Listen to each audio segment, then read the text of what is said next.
नमस्कार, आप देख रहे हैं इंडिया 360। मैं हूं पद्मजा जोशी। ओडिशा के कालाहांडी में एक महिला के शव को आखिरी सम्मान तक नसीब नहीं हुआ। शव ले जाने के लिए गाड़ी तक नहीं मिली। आखिर में मिला पति के कंधों का सहारा।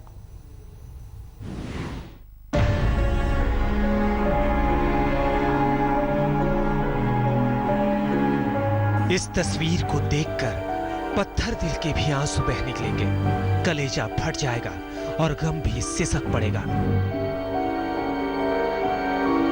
यकीन तो नहीं कर सकेंगे, लेकिन आपको देखना होगा और सोचना भी पड़ेगा कि क्या सिस्टम अपनी सांसें तोड़कर इस शख्स के कंधों पर सवार है। गौर से देखिए एक शख्स को जिसकी पत्नी अब इस दुनिया में नहीं रही, लेकिन पत्नी को खोकर दाना मांझी का दर्द और गम शिद्दत की हद को पार कर चुका है। बीच सड़क पर उसने अपने कंधों पर अपनी बीवी का शव उठा रखा है और मां को खो चुकी 12 साल की बेटी के आंसू भी पोंछ रहा है। उसे मालूम है कि यहाँ उसका कोई मददगार नहीं, सो पूरे 10 किलोमीटर तक दाना मांझी अपनी बीवी अमांग देई की लाश उठाकर सड़क पर सिसकता रहा, चलता रहा और रोता भी रहा।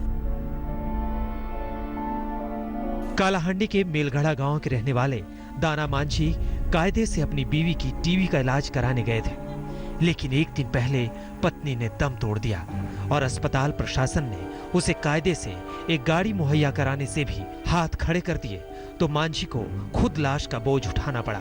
भवानीपटना के अस्पताल से उसका गांव पूरे 10 किलोमीटर दूर था, लेकिन पत्नी के लिए आखिरी फर्ज भी अदा करना था। सरकार से ज्यादा उसे अपने कंधों पर भरोसा था। बीवी का शव ढोया और 12 साल की बेटी को हिम्मत भी बंधाया। पूरे 10 किलोमीटर का रास्ता शव के साथ तय करने में मांझी को 2 से 3 घंटे लगे। सैकड़ों लोगों ने दिल को चीर कर रख देने वाली ये तस्वीर देखी। आखिरकार किसी ने कलेक्टर को फोन घुमा दिया और अगले किसी मोड़ पर मांझी की बीवी के लिए एक सरकारी गाड़ी तैनात दिखी, लेकिन 10 किलोमीटर दूर तक बीवी की लाश ढोने के बाद सरकार की ये मदद उसके दुखों पर मरहम का काम नहीं कर सकी। वैसे मोदी सरकार में आदिवासी कल्याण मंत्री जुएल ओराम भी मांझी के राज्य ओडिशा से ही ताल्लुक रखते हैं, तो क्या इन तस्वीरों ने आदिवासियों के कल्याण पर सरकार को जगाया होगा? सवाल ये उठता है कि खर्च तो जनता के नाम पे होता है, लेकिन जनता को मिलता नहीं है। अगर मिलती है तो हिकारत, और ऐसी हिकारत जो मरने के बाद भी आपको चैन से रहने न दे। कैमरा पर्सन श्याम सुंदर घोष, कलतरू ओझा और मोहम्मद वसीम के साथ मनोज्ञा लोईवाल, कोलकाता, आज तक। यह हमारा 21वीं सदी का भारत। और अब बात झूठी शान में बेटी की हत्या की। हाथरस में एक लड़की के घर वालों ने ही उसका कत्ल कर दिया। प्रेम प्रसंग पर नाराज लड़की के पिता और भाई ने मिलकर न सिर्फ उसकी जान ले ली, बल्कि अपने पुश्तैनी गांव में उसके शव को दफना भी दिया। इस पूरे मामले का खुलासा तब हुआ जब लड़की के मरने से पहले रिकॉर्ड किए गए वीडियो स्टेटमेंट वायरल हो गया।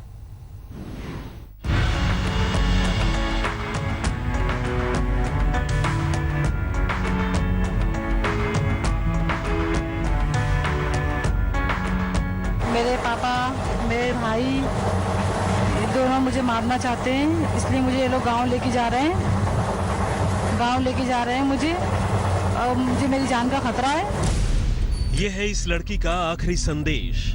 उसे डर था कि घर वाले मर्जी से शादी करने पर जान ले लेंगे, और उसका ये डर सही साबित भी हुआ। हत्या से पहले लड़की ने ट्रेन के टॉयलेट से वीडियो संदेश रिकॉर्ड किया और अपने बॉयफ्रेंड को भेज दिया।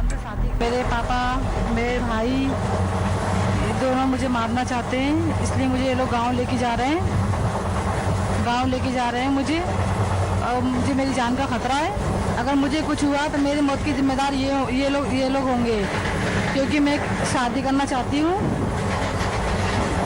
इमरान से। मैं इमरान से शादी करना चाहती हूँ। ये लोग मुझे मारना चाहते हैं। सिकंदर राव लेके जा रहे हैं मुझे मारने के लिए। मुझे कुछ भी हो सकता है, मेरी जान को खतरा है, और खतरा है मेरे घर वालों से। हॉरर किलिंग का ये मामला यूपी के हाथरस का है। आरोप है कि परिवार के ही 6 लोगों ने हत्या कर लड़की की लाश को दफना दिया। पुलिस ने हाथरस के सिकंदराव कस्बे के कब्रिस्तान से लड़की की लाश भी बरामद कर ली। लाश को पोस्टमार्टम के लिए भेज दिया गया। उस संबंध में एक मुकदमा इसमें पंजीकृत किया गया है 302/201 में। और जिन जिन लोगों के नाम उस वीडियो क्लिप में आए हैं उन सभी के खिलाफ ये मुकदमा लिखा गया है। फिलहाल ये इन्वेस्टिगेशन इसमें जारी है। पुलिस के मुताबिक मृतक इमरान नाम के एक लड़के से प्यार करती थी, उसी के साथ शादी करना चाहती थी, लेकिन घर वाले इसके लिए राजी नहीं थे। घर वाले लड़की को जबरन मुंबई से अपने पुश्तैनी गांव सिकंदराव लेकर आए और झूठी शान के लिए उसकी जान ले ली। राजेश सिंघल, हाथरस, आज तक। राजधानी दिल्ली में सड़क पर कार में चल रही एक लड़की भी शायद अब पूरी तरह से महफूज नहीं है। तभी तो रिंग रोड जैसी व्यस्त सड़क पर बीती शाम कुछ मंचलों ने आज तक की रिपोर्टर से ही छेड़छाड़ करने की कोशिश की, लेकिन मंचले पर यहां दाव उल्टा पड़ गया। कैमरे में कैद ये टोली राजधानी दिल्ली के मंचलों की है। ध्यान से देखिए, कार में सवार इन 4 बदमाशों को ये दिल्ली की व्यस्त सड़क पर सरेआम एक लड़की को छेड़ रहे हैं। छेड़खानी करते इन मंचलों को ना तो कानून का खौफ है और ना ही शर्म है, लेकिन इस बार इन मंचलों का दाव उल्टा पड़ गया। कार में बैठी लड़की आज तक की रिपोर्टर थी और वो वारदात के वक्त ड्यूटी पर थी। रिंग रोड पर हयात होटल के पास SX4 पर सवार 4 आवारा गुंडों ने रिपोर्टिंग से लौट रही आज तक की रिपोर्टर पर गंदे कमेंट किए, भद्दे इशारे किए गए।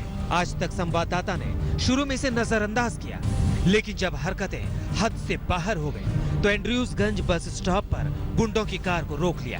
आगे लगा दो। कार रुकी, लेकिन ये क्या, 4 में से 3 मंचले मौके से फरार हो गए। लेकिन कार चला रहा शख्स कैसे भागता? वो कार समेत फंस गया। लेकिन इसके बावजूद अब उसकी सफाई और पैतरे को देखिए। भागे, वो मुझे छोड़ के भागे। देखो जी, आपके पैर पड़ गए। वो चले गए, मुझे नहीं पता उस बारे में। देखो जी, मैं बिल्कुल खुद टैक्सी करके आया। मैं कहता हूं भागे जा रहा हूं। पुलिस को बुला के इनको बंद कराओ। पुलिस को बुला के देखो अंकल जी, आगे के पैर पकड़ लो। मैं टैक्सी लेके आया हूं। पहले उसने आरोपों से इनकार किया, फिर खुद को टैक्सी ड्राइवर बताकर चालाकी से निकलने की कोशिश की। मैंने मेरी गलती बताओ, मैंने कैसे रोक लिया? आपने बोला रोक लो, मैंने रोक लिया। मैं तो टैक्सी में लेकर आया। तब तक भीड़ लग चुकी थी। आज तक रिपोर्टर परवीना पुरकायस्थ ने पुलिस को 100 नंबर पर शिकायत दर्ज कराई। पुलिस पहुंची और आरोपी को हिरासत में ले लिया और बाद में इसे गिरफ्तार कर लिया गया। 4 लोग थे, बाकी आइडेंटिफाई हो गए हैं। हमारी टीम उनके लिए रेड कर रही है। 3 अभी एब्सकॉन्डिंग है, अभी हमें मिले नहीं है। एक तो मौके से ही अरेस्ट हो गया था। तो कहाँ के हैं? तीनों दिल्ली के हैं? दिल्ली के तीनों नोएडा के हैं और इलाहासपुर गांव है, वहाँ के ही हैं। ये वारदात राजधानी दिल्ली के डरावने चेहरे को उजागर करती है। आम लोग किस कदर खतरे में जिंदगी गुजारने को मजबूर हैं, पर जरूरत है ऐसे मंचलों को सबक सिखाने की। इंडिया टुडे की महिला पत्रकार के साथ हुई छेड़खानी के मामले में फिलहाल तो पुलिस ने एक आरोपी को गिरफ्तार किया है। अभी भी इस मामले में 3 आरोपी पुलिस की गिरफ्त से बाहर है। उम्मीद यही की जानी चाहिए कि पुलिस उन्हें भी जल्द ही गिरफ्तार करेगी। कैमरा पर विश्वास के साथ चिराग गोठी, दिल्ली, आज तक। उत्तर प्रदेश में बाढ़ का कहर जारी है। गंगा और घाघरा के साथ साथ दूसरी नदियां पूरे उफान पर हैं। जिन इलाकों में बाढ़ का पानी चढ़ा, वहां किसानों की कमर टूट गई। आम इंसान सरकारी मेहरबानी को मुहताज हो गया है।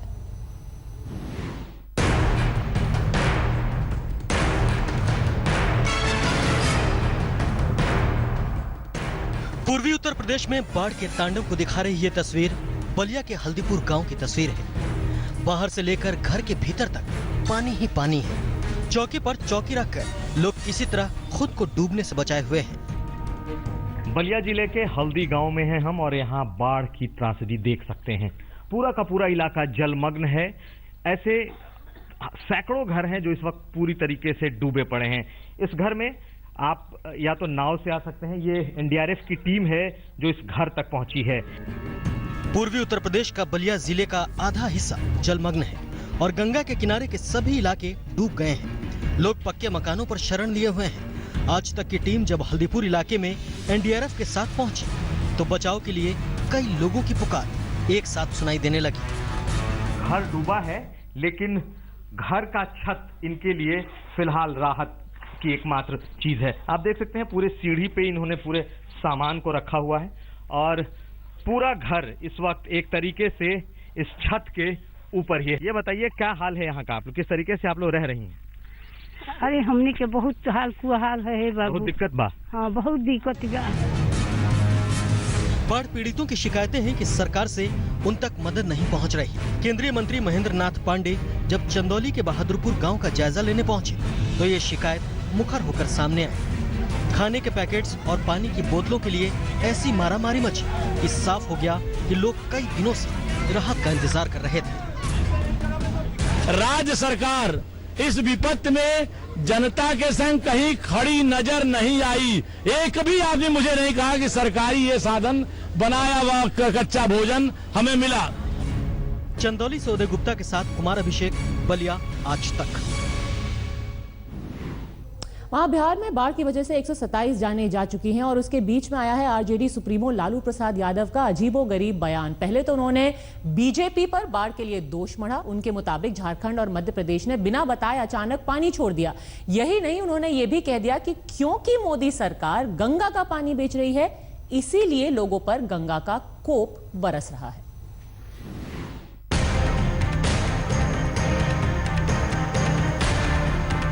झारखंड और बीजेपी का राज जो फंस रहा था कि एकाएक बिना खबर के पानी लोग छोड़ा है।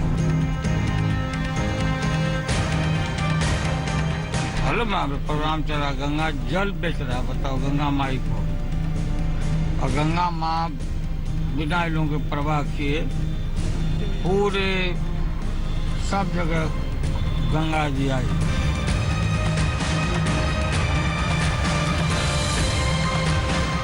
एक तरफ जब बिहार के लाखों लोग भयंकर बाढ़ की विनाश लीला से जूझ रहे हैं, आरजेडी सुप्रीमो का ये ताजा बयान जख्मों पर नमक की तरह आया है। लेकिन लालू का ऐसा ये पहला बयान नहीं है। 2 दिन पहले भी उन्होंने कुछ ऐसा ही कहा था।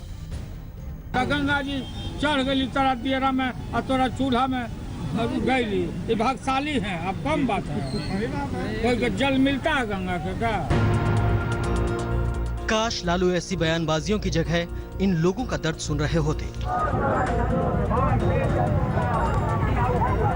राहत न मिलने से बिफरे छपरा के दिलिया रहीमपुर पंचायत के लोग डीएम आवास पर घेराव करने पहुंचे हैं। जब से बाढ़ हुआ कोई झांकने तो गया ही नहीं। बाढ़ देने का प्रशासन जो दावा कर रहा है, जो डीएम साहब दावा कर रहा है कि कागज पर चल रहा है, उनके घर में चल रहा है, राहत का उनके घर में चल रहा है। उनके आप लोग को मिला नहीं, अभी तक कुछ नहीं मिला। कुछ नहीं क्या मिला, खाली कहल जाता कि मिला था। तिरपाल मिलल बा, तीरा मिलल बा, हमनी के घर में माथ भर के पानी रुकल बा। कुछ ऐसा ही हाल समस्तीपुर के मोहद्दी नगर में दिखा। यहाँ राहत न मिलने से परेशान बाढ़ पीड़ितों ने वीडियो को बंधक बना लिया और पुलिस वालों पर लाठियां भी भांजी। उधर दियारा इलाके में बड़ी तादाद में लोग अपने मवेशियों के खातिर बाढ़ में फंसे हुए हैं। पटना डीएम संजय कुमार अग्रवाल जब बख्तियारपुर के महाजी दियारा इलाके में राहत सामग्री बांटने पहुंचे तो लोगों ने साफ कह दिया कि उन्हें चूड़ा नहीं, नाव चाहिए ताकि वो वहां से मवेशियों के साथ निकल सके। साफ है बिहार में हालात विकट हैं और लोगों तक राहत पहुंचाने में नीतीश सरकार सुस्त नजर आ रही है। लेकिन कुछ ऐसे भी खुशकिस्मत हैं जिन्हें सरकार की राहत सामग्री नसीब हो रही है। ये तस्वीर संपूर्ण क्रांति के प्रणेता जयप्रकाश नारायण के गांव सिताब दियारा की है। यहाँ बीएसटी बांध पर लोग शरण लिए हुए हैं। बहरहाल मीडिया के जरिए सरकार तक भी लोगों का दर्द पहुंच रहा है। गुरुवार को खुद सीएम नीतीश कुमार मनेर इलाके में जाकर बाढ़ पीड़ितों का हाल लिया। छपरा से आलोक जायसवाल, बाढ़ से धर्मेंद्र और समस्तीपुर से जहांगीर आलम के साथ रोहित कुमार सिंह, पटना, आज तक। 48 दिनों में दूसरी बार घाटी पहुंचे गृह मंत्री राजनाथ सिंह ने कश्मीरियों से शांति की एक बार फिर से अपील की। पैलेट गन पर जल्द फैसला लेने और युवाओं को 10,000 नौकरी का तोहफा भी दिया, साथ ही सभी पक्षों को बातचीत का न्योता भी। हालांकि बातचीत संविधान के दायरे में भी होगी, ये बात भी राजनाथ सिंह ने साफ कर दी।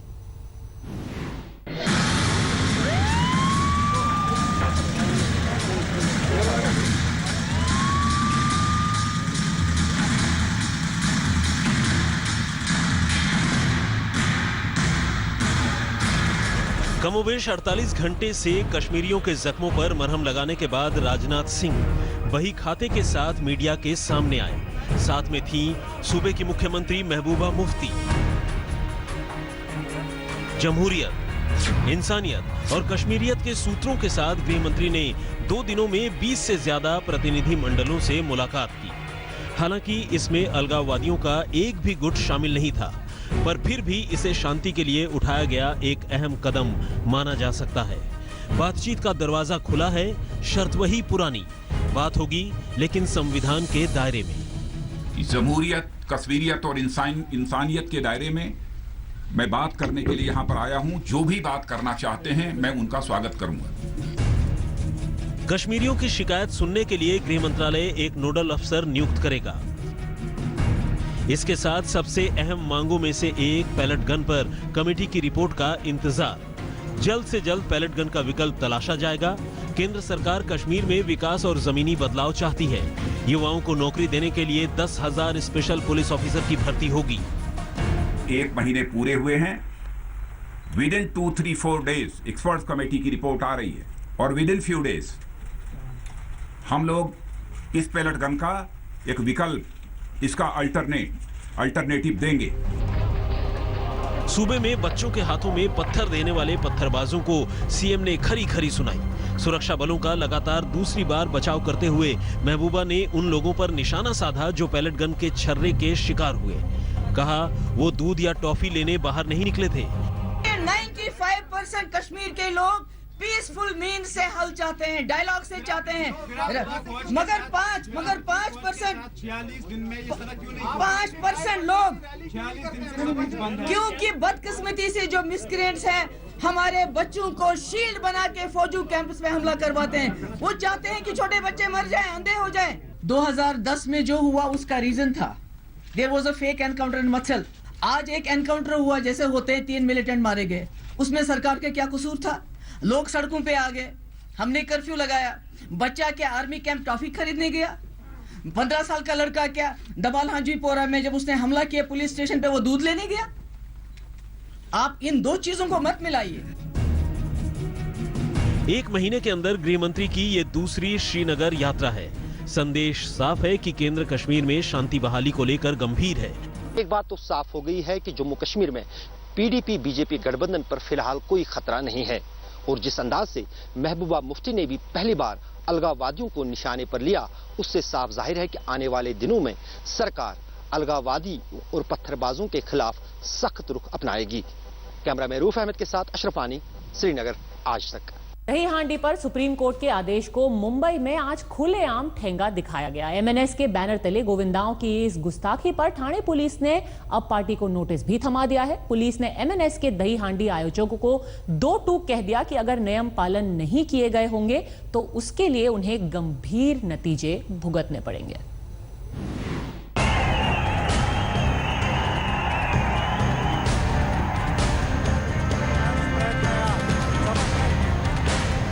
मुंबई में गोविंदाओं की टोली निकली तो नियमों की धज्जियां उड़ गई। सुप्रीम कोर्ट के आदेश धरे के धरे रह गए। 20 फुट की ऊंचाई को ठेंगा दिखाते हुए ठाणे के भगवती स्कूल में 42 फीट पर दही हांडी लगाए गए। इतना ही नहीं, 12 साल से कम उम्र के गोविंदाओं ने भी दही हांडी कार्यक्रम में हिस्सा लिया। लेकिन कार्यक्रम का आयोजन करने वाली राज ठाकरे की पार्टी एमएनएस की अपनी दलीलें हैं। आपको ऑर्डर देना था तो 2 महीने पहले देना चाहिए था। बच्चे लोग 2 महीने से प्रैक्टिस कर रहे हैं, सराव कर रहे हैं। रोज काम से आने के बाद 2 घंटा प्रैक्टिस करते हैं हमारे लड़के लोग, और बाद में लास्ट के 2 दिन में आप बोलते हैं नहीं अभी आप मत करो, तो ये गलत है। इसलिए हम लोगों ने ठाना है कि इधर 9 थर का हांडी लगेगा, उसको 11 लाख हम लोग प्राइस देंगे। सुप्रीम कोर्ट के आदेश का विरोध दादर में भी हुआ, लेकिन अजीबोगरीब अंदाज में 20 फीट की बंदिश को देखते हुए लेट कर गोविंदाओं ने पिरामिड बनाया। अपनी नाराजगी जताने के लिए काले झंडे दिखाए, टी शर्ट पर विरोध की लाइनें लिखवाई।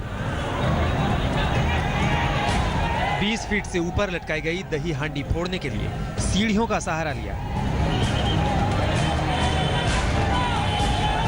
सुप्रीम कोर्ट के आदेश का उल्लंघन भी ना हो और जो ह्यूमन पिरामिड है, जो दही हांडी में थर लगती हैं, वो भी लग जाए। यही बनाने के लिए देख सकते हैं कुछ अलग तरीका अपनाया गया है।